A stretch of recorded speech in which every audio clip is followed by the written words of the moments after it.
জয় যিশু।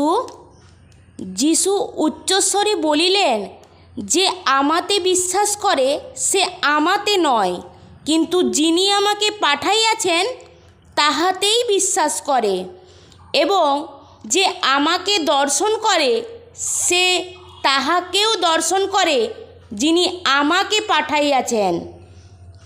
যিশু উত্তর করিয়া তাহাকে কহিলেন, যদি তোমাকে ধৌত না করি তবে আমার সহিত তোমার কোনো অংশ নাই। সিমন পিতর বলিলেন, প্রভু, কেবল পা নয়, আমার হাত ও মাথাও ধুইয়া দিউন। যিশু তাহাকে বলিলেন, যে স্নান করিয়াছে পা ধোয়া ভিন্ন আর কিছুতেই তাহার প্রয়োজন নাই, সে তো সর্বাঙ্গে শুচি, আর তোমরা শুচি, কিন্তু সকলে নও, কেননা যে ব্যক্তি তাহাকে সমর্পণ করিবে তাহাকে তিনি জানিতেন। এই জন্য বলিলেন, তোমরা সকলে শুচি নও।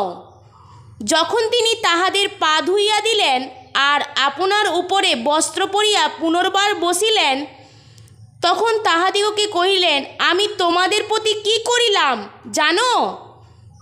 তোমরা আমাকে গুরু ও প্রভু বলিয়া সম্বোধন করিয়া থাকো, আর তাহা ভালোই বলো, কেননা আমি সেই ভালো। আমি প্রভু ও গুরু হইয়া যখন তোমাদের পা ধুইয়া দিলাম, তখন তোমাদেরও পরস্পরের পা ধোয়ানো উচিত। আমেন।